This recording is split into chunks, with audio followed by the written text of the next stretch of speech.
നമസ്കാരം. SV ചാനലിലേക്ക് ഒരിക്കൽ കൂടി സ്വാഗതം. എപ്പോഴും പറയാറുള്ളത് പോലെ തന്നെ നമ്മുടെ വീഡിയോയുമായി ബന്ധപ്പെട്ടിട്ടുള്ള നിങ്ങളുടെ അഭിപ്രായ വ്യത്യാസങ്ങൾ കമൻറ്റുകളായി രേഖപ്പെടുത്താൻ മറക്കരുത്. വിഷയത്തിലേക്ക് വരാം. ഇപ്പം പുതിയ ഒരു രീതികളുമായി ഇറങ്ങിയിരിക്കുകയാണ് കോൺഗ്രസ്, അല്ലെങ്കിൽ ടീം UDF എന്ന് പറയേണ്ടി വരും. എന്താണ് പുതിയ രീതി? പുതിയ രീതി എന്ന് പറഞ്ഞാൽ ഡീൽ എന്ന് പറയുന്ന ഒരു വാക്കിനെ കേരളത്തിലേക്ക് കൂടുതലായി കൊണ്ട് എത്തിക്കുക എന്നുള്ളതാണ് അവരിപ്പോൾ ഉദ്ദേശിക്കുന്നത്. ഡീൽ, പുതിയൊരു വാക്കല്ലെങ്കിൽ പുതിയൊരു രാഷ്ട്രീയ തന്ത്രം, ഇതാണ് ശരിക്കും ഉപയോഗിച്ചിരിക്കുന്നത്. അല്ലാതെ ഡീല് നടക്കുന്നുണ്ടെന്നോ ഇല്ലെന്നോ അങ്ങനെയൊന്നും അല്ല പറയുന്നത്. ഇങ്ങനെയൊരു ഡീലുണ്ട് എന്ന് വരുത്തി തീർക്കുക. ഇതാണ് പാലക്കാടുമായി കേന്ദ്രീകരിച്ചുകൊണ്ട് അവർ നടത്തിക്കൊണ്ടിരിക്കുന്ന പ്രധാന പ്രചരണ പരിപാടി. ഇത് പുതിയൊരു രാഷ്ട്രീയ തന്ത്രമാണ്. എനിക്ക് തോന്നുന്നു കനകോലു പറഞ്ഞിരിക്കുന്ന പുതിയൊരു രീതിയാണ് ഇതെന്ന് നമുക്ക് പറയേണ്ടി വരും. ഇനി ഡീലിനെ എങ്ങനെ കൊണ്ടുപോകുന്നു, ഡീൽ എങ്ങനെയാണ് മൂവ് ചെയ്യുന്നത്? നമ്മൾ തുടക്കത്തിൽ തന്നെ പറയും, പാലക്കാട് കേന്ദ്രീകരിച്ചുകൊണ്ടാണ് ഈ ഡീൽ പ്രവർത്തിക്കുന്നത്.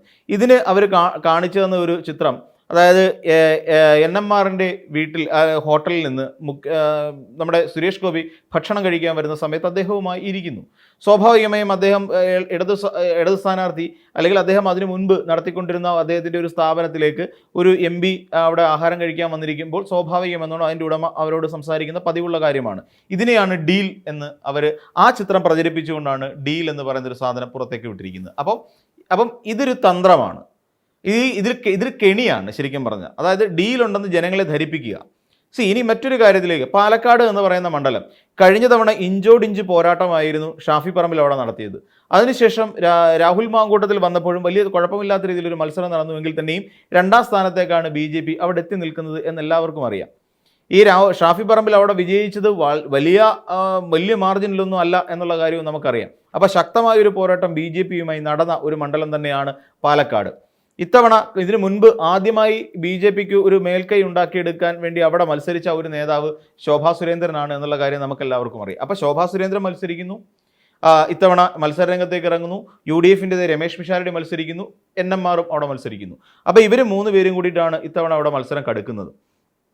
ഇനി ഡീലിനെ കുറിച്ച് പറയുകയാണെങ്കിൽ അവിടെ ആരാണ് BJP-യുടെ സ്ഥാനാർത്ഥി? അതായത് കുറച്ചു നാളിന് മുൻപ് അവിടെ ഒരു തെരഞ്ഞെടുപ്പിനുള്ളിൽ BJP-ക്ക് ശക്തമായ വേരോട്ടം ഉണ്ടാക്കാൻ സാധിച്ച അതേ സ്ഥാനാർത്ഥിയാണ് ഇത്തവണ BJP-ക്ക് അവിടെ മാറ്റുരയ്ക്കാൻ ഇറങ്ങുന്നത്, ശോഭാ സുരേന്ദ്രൻ. സ്വാഭാവികമായിട്ടും UDF-ന് അവിടെ ജയിക്കണമെങ്കിൽ ശോഭയ്ക്കെതിരായിട്ട് ആരെ ആയിരിക്കും മത്സരിപ്പിക്കേണ്ടത്?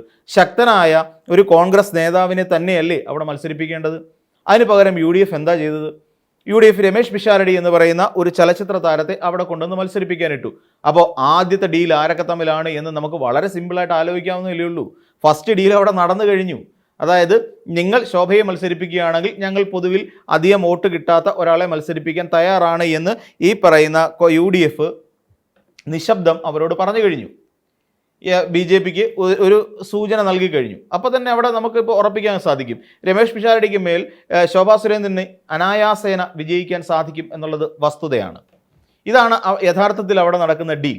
അല്ലാതെ CPM-ഉം BJP-യും തമ്മിൽ വലിയ ഡീലുകളൊന്നും നടന്നിട്ടില്ല. പിന്നെ ഈ ഡീൽ എന്ന് പറയുന്ന ആൾക്കാർ 1971-കളിലേക്കൊന്ന് പോകണം. 70-കളിലേക്ക് പോകുമ്പോൾ മനസ്സിലാക്കും, ഇവിടെ നമുക്കറിയാവുന്ന പോലെ പട്ടാമ്പിയിൽ EMS-നെ പരാജയപ്പെടുത്താൻ വേണ്ടിയിട്ട് എന്താണ് സംഭവിച്ചതെന്ന് നമുക്കറിയാം. അവിടെ ജനസംഘവും അതോടൊപ്പം തന്നെ UDF-ഉം ചേർന്നിട്ട് കോൺഗ്രസും ചേർന്ന് സഖ്യമുണ്ടാക്കിക്കൊണ്ടാണ് അവിടെ EMS-നെ പരാജയപ്പെടുത്താൻ വേണ്ടി ശ്രമിച്ചത്. AKGയെ പാർലമെന്റിലേക്ക് വിടാതിരിക്കാൻ വേണ്ടിയിട്ടും ഈ പറയുന്ന കോലീബി സഖ്യം പ്രവർത്തിച്ചിട്ടുണ്ട്.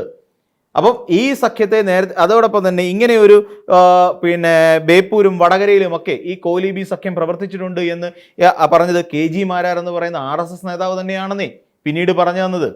അപ്പോൾ ഇതിൻ്റെയൊക്കെ അർത്ഥം എന്താണ്? കോലീബി സഖ്യം എന്ന് പറയുന്നത് പണ്ട് പുരാതന കാലം മുതൽ തന്നെ കേരളത്തിൽ നിലനിന്നിരുന്ന ഒരു ആചാരമാണ് എന്ന് തന്നെയല്ലേ?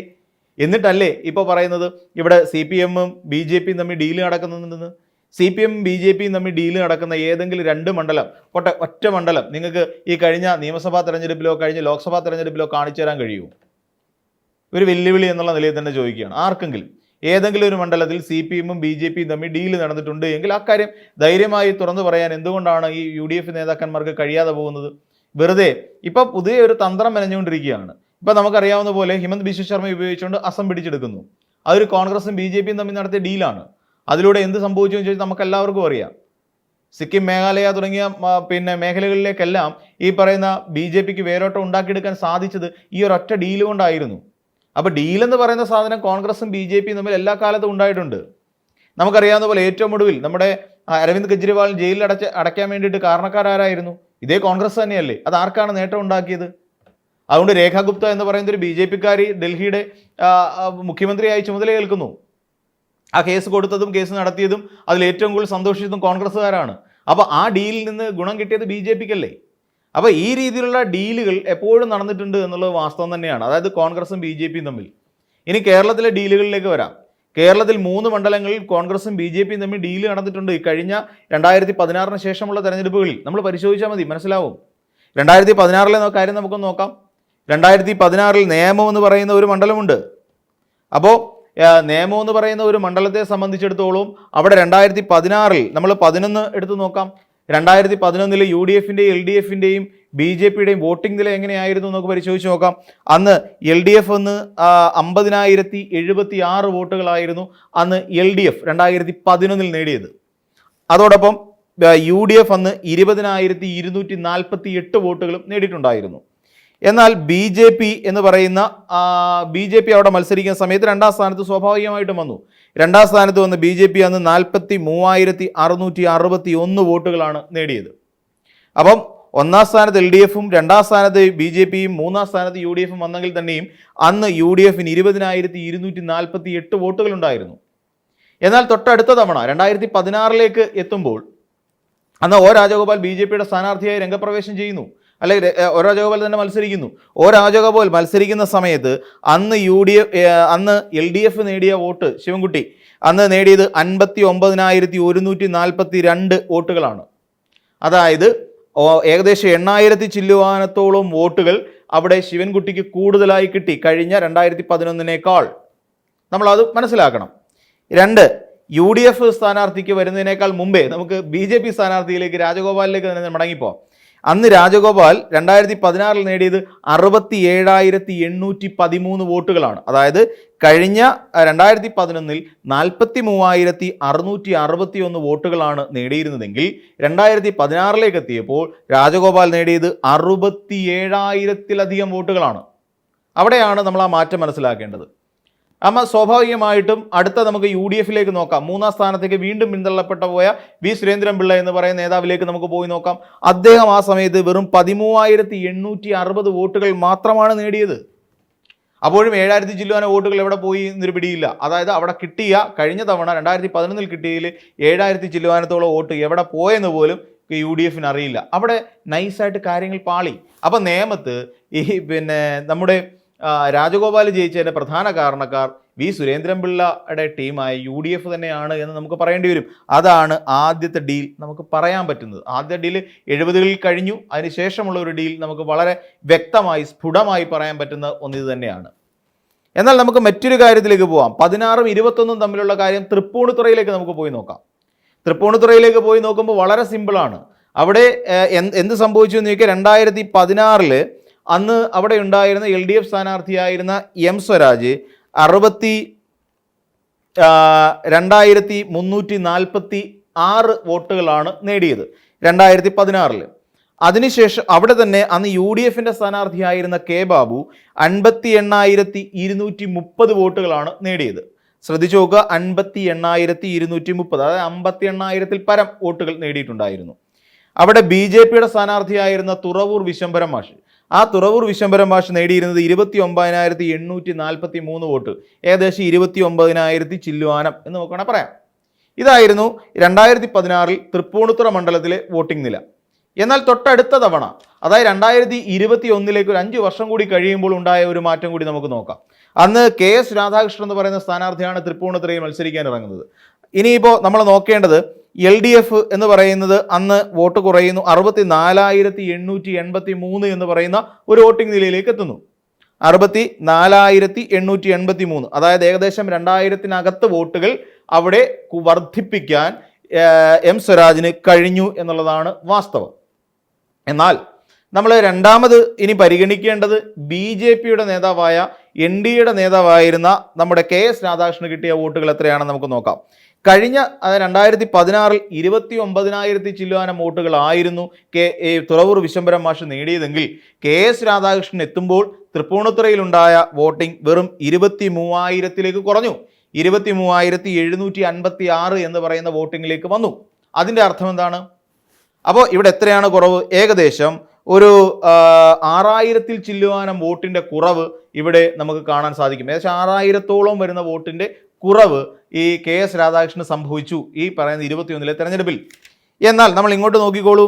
കഴിഞ്ഞ തവണ 58,000 മാത്രം ഉണ്ടായിരുന്ന, അതായത് 2016-ലെ തെരഞ്ഞെടുപ്പിൽ 58,000 എന്ന് പറയുന്ന 58,000-ൽ പരം വോട്ടുകൾ മാത്രം ഉണ്ടായിരുന്ന കെ ബാബുവിന് അതിനുശേഷം കിട്ടിയത് 66,000-ൽ പരം വോട്ടുകളാണ്. ഏകദേശം 8,000 വോട്ടിൻ്റെ വർധനവ് അവിടെ തന്നെ ഉണ്ടായിട്ടുമുണ്ട്. ഇതാണ് കളി എന്ന് പറഞ്ഞാൽ. അപ്പം നേമത്ത് ഇങ്ങനെയൊരു കളി കളിച്ചു. തൊട്ട് അടുത്ത 2021-ൽ ഇങ്ങനെയൊരു കളി തൃപ്പൂണിത്തുറയിലും സംഭവിക്കുന്നു. അപ്പം ഇതോടുകൂടി നമ്മൾ മനസ്സിലാക്കേണ്ടത് നേമം BJPയുടെ A ക്ലാസ് മണ്ഡലം എന്ന് പേര് ചാർത്തപ്പെട്ടു കഴിഞ്ഞു. ഇവിടെ തൃപ്പൂണിത്തുറയിലേക്ക് വന്ന തൃപ്പൂണിത്തുറ കെ ബാബുവിനെ ജയിപ്പിക്കാൻ വേണ്ടിയിട്ട് BJPക്കാർ വ്യാപകമായി വോട്ട് മറിച്ചു. ഇക്കാര്യം തുറന്നു പറഞ്ഞത് KS രാധാകൃഷ്ണൻ എന്ന് പറയുന്ന BJPയുടെ നേതാവ് തന്നെയായിരുന്നേ, അല്ലാതെ പുറത്തുനിന്നുള്ള ആരും പറഞ്ഞതല്ല. KS രാധാകൃഷ്ണൻ തന്നെ പറഞ്ഞതാണ്. അവിടെ സ്വാഭാവികമായിട്ടും വോട്ട് വിഹിതം വർദ്ധിക്കേണ്ടതല്ലേ? അതെ.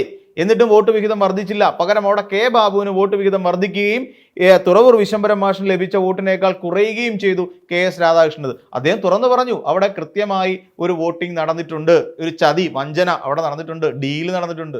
അതാണ് ഡീല്. ഇനി വളരെ പ്രകടമായ ഒന്നിലേക്ക് നമുക്ക് പോവാം. വളരെ പ്രകടമായ എന്ന് പറഞ്ഞാൽ തൃശ്ശൂർ ലോക്സഭാ തെരഞ്ഞെടുപ്പ് കഴിഞ്ഞ തവണത്തെ നോക്കാം. നമുക്കറിയാം സുരേഷ് ഗോപി ആദ്യമായി ലോക്സഭയിലേക്ക് ഒരാൾ തിരഞ്ഞെടുക്കപ്പെടുകയാണ്. അദ്ദേഹം ഇപ്പോൾ കേന്ദ്രമന്ത്രിയുമാണ്. അവിടെ എന്താ സംഭവിച്ചത്?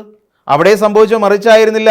അവിടെ LDFന് UDFനും BJPക്കും ലഭിച്ച വോട്ടുകൾ നമുക്കൊന്ന് പരിഗണിച്ച് നോക്കാം. അന്ന് TN പ്രതാപനായിരുന്നു അവിടെ നിന്ന് മത്സരിക്കുന്നത്. TN പ്രതാപൻ UDFൽ മത്സരിക്കുന്ന സമയത്ത് 4,15,000-ഓളം വോട്ടുകളായിരുന്നു TN പ്രതാപന് അന്ന് ലഭിച്ചിരുന്നത്. അതായത് 1-ാം സ്ഥാനം എത്തിയപ്പോൾ അദ്ദേഹം അന്ന് സിറ്റിംഗ് MP ആയി മാറുന്നു. 2019 അന്ന് LDFന്റെ സ്ഥാനാർത്ഥിക്ക് ലഭിച്ചത് വെറും 3,21,000-ൽ പരം വോട്ടുകളായിരുന്നു. എന്നാൽ അന്ന് അവിടെ BJP സ്ഥാനാർത്ഥിക്ക് ലഭിച്ച വോട്ടുകൾ എത്രയായിരുന്നു എന്നുള്ളതാണ് നമ്മളെ ചിന്തിപ്പിക്കുന്നത്.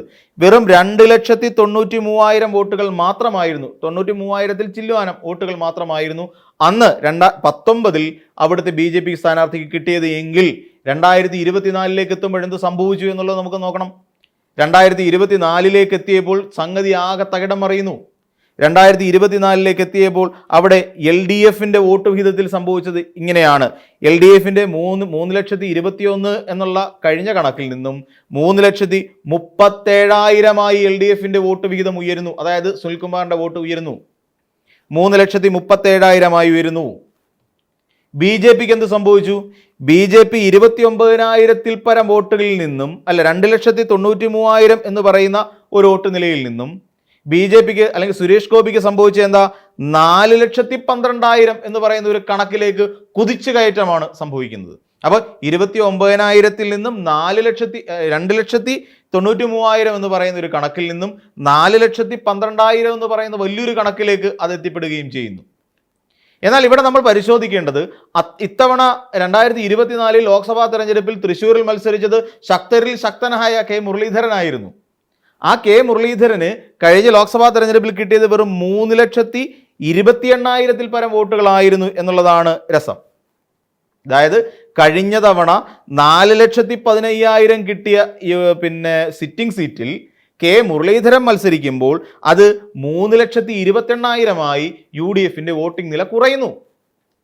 അപ്പോൾ സ്വാഭാവികമായി നമുക്ക് ചിന്തിക്കാം, എവിടെയാണ് ഡീല് നടന്നത്? BJPയും CPMും തമ്മിലുള്ള ഒത്തുകളിയാണോ, അതോ BJPയും കോൺഗ്രസും തമ്മിലുള്ള ഒത്തുകളിയാണോ നടന്നത് എന്ന് നമുക്ക് സ്വാഭാവികമായി നമുക്ക് ചിന്തിക്കാവുന്നതല്ലേ ഉള്ളൂ. ഇവിടെ നോക്കൂ, 3,37,000 ആയി കൂടുന്നു. അതായത് 3,21,000-ൽ നിന്നും 3,37,000-ആയി LDFന്റെ വോട്ടിംഗ് നില കൂടുന്നു. അതോടൊപ്പം തന്നെ BJPയുടെ ഈ 2,93,000-ൽ നിന്ന് BJPയുടെ വോട്ടിംഗ് നില 4,12,000-ആയി വർദ്ധിക്കുന്നു. എന്നാൽ ഇവിടെ മറ്റൊന്ന് സംഭവിക്കുന്നത് എന്താണ്? 4,15,000 എന്ന് പറയുന്ന വോട്ടിംഗ് നിലയിൽ നിന്ന് 3,28,000 എന്നുള്ള നിലയിലേക്ക് UDF കൂപ്പുകുത്തുന്നു. അന്ന് തന്നെ പറഞ്ഞിരുന്നു, റിസൾട്ട് വന്ന പാടെ തന്നെ കെ മുരളീധരൻ തെരഞ്ഞെടുപ്പ് രാഷ്ട്രീയത്തിൽ നിന്ന് വിട്ടു നിൽക്കാൻ പോകുന്നു എന്നൊരു പ്രഖ്യാപനം നടത്തി. കാരണം അവിടെ ഇതുമായി ബന്ധപ്പെട്ടുകൊണ്ട് കൃത്യമായി കോർഡിനേഷൻ നടന്നിട്ടില്ല. കോൺഗ്രസിൽ നിന്ന് വോട്ടുകൾ കൃത്യമായി BJP-യിലേക്ക് പോകാൻ വേണ്ട എല്ലാ കാര്യങ്ങളും ചെയ്തു വെച്ച് കഴിഞ്ഞു. തന്നെ അവിടിട്ട് വഞ്ചിച്ചു എന്നുള്ള കാര്യം കെ മുരളീധരന് കൃത്യമായി മനസ്സിലാക്കി. ഇത് മാത്രവുമല്ല, ഇതുമായി ബന്ധപ്പെട്ടുകൊണ്ട് എന്തുകൊണ്ട് സുരേഷ് ഗോപിക്ക് അവിടെ ജയിക്കുകയും 3-ാം സ്ഥാനത്തേക്ക് UDF എത്തിപ്പെടുകയും ചെയ്തു എന്നറിയാൻ വേണ്ടി ഒരു 3-അംഗ കമ്മീഷനെ നിയമിച്ചിരുന്നു. ആ 3-അംഗ കമ്മീഷൻ കൃത്യമായി കാര്യങ്ങൾ അനലൈസ് ചെയ്തുകൊണ്ട് പറഞ്ഞു, വോട്ട് മറിക്കൽ നടന്നിട്ടുണ്ട്. അവിടുത്തെ DCCയുടെ പ്രവർത്തനം അവതാളത്തിലായിരുന്നു, ഈ കാര്യങ്ങൾ കോർഡിനേറ്റ് ചെയ്യാൻ അവർ പരാജയപ്പെട്ടു എന്നുള്ള കാര്യം പറഞ്ഞു. അപ്പോൾ അവിടെ ഡീല് നടന്നിട്ടില്ലേ? കൃത്യമായ ഡീല്. അപ്പോൾ ഈ പറയുന്ന 3 മണ്ഡലങ്ങളിൽ ഇത് കൂടാതെ ബേപ്പൂർ, വടകര എന്നൊക്കെ 1970-കളിൽ നടത്തിയ ഡീലുകൾ കൂടാതെ പ്രകടമായ ഡീല് ഈ പറയുന്ന 3 മണ്ഡലങ്ങളിൽ വളരെ കൃത്യമായി നടന്നു എന്നുള്ളതിന് തെളിവാണ്. ഇപ്പോൾ എന്താണ് ഡീൽ എന്ന് പറയുന്നത്? ബാക്കി ഇതുവരെ കൊണ്ടുവന്ന എല്ലാ കാര്യങ്ങളും കൃത്യമായി പ്രതിരോധിക്കാൻ LDF-ന് കഴിഞ്ഞു. അപ്പോൾ പുതിയൊരു ഐഡിയയാണ് ശരിക്കും ഡീൽ എന്ന് പറയുന്ന ഒരു ഐഡിയ. അല്ല, അത് വേറൊന്നുമല്ല. ഇങ്ങനെ ഡീൽ നടക്കുന്നതിൻ്റെ യാതൊരു തെളിവുകളും UDF-ന്റെ കയ്യിലില്ല. ഒരു തെളിവും UDF-ന്റെ കയ്യിലില്ല. അവിടെ എവിടെയൊക്കെ സ്ഥാനാർത്ഥികളെ മാറ്റി തിരിച്ച് നിർത്തിയതായിട്ട് ബന്ധപ്പെട്ടുകൊണ്ട് മാത്രമേ ഉള്ളൂ പറച്ചിൽ. അല്ലാതെ അടിസ്ഥാനപരമായി യാതൊരു തെളിവുകളും കയ്യിലില്ലാതാണ് ഇപ്പോൾ ഡീൽ ഇറക്കുന്നത്. എന്ന് വെച്ചാൽ ഇപ്പോൾ UDF ഇവിടെ വിജയിക്കും എന്നുള്ള കാര്യത്തിൽ അവർക്ക് ഈസി വാക്ക് ഓവർ അല്ല എന്നുള്ള കാര്യം UDF-ന് അറിയാം. LDF-ന് ഇനി അങ്ങോട്ട് പരാജയപ്പെടുത്തുക എന്ന് പറഞ്ഞാൽ ഇച്ചിരി കടുകട്ടിയായ പ്രവൃത്തിയാണെന്നുള്ള കാര്യം അറിയാം. അപ്പോൾ അതിന് തടയിടാൻ വേണ്ടി നടത്തുന്ന മനഃപൂർവ്വ ശ്രമമായി തന്നെയാണ് ഈ ഡീൽ. പുതിയ കനകോല് ഉയർത്തിക്കൊണ്ടുവന്ന സിദ്ധാന്തമോ മറ്റോ ആകാനാണ് സാധ്യത.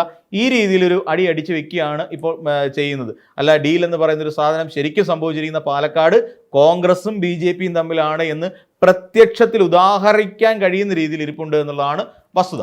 അപ്പോൾ മറ്റൊരു വീഡിയോയുമായി നമുക്ക് വീണ്ടും കാണാം.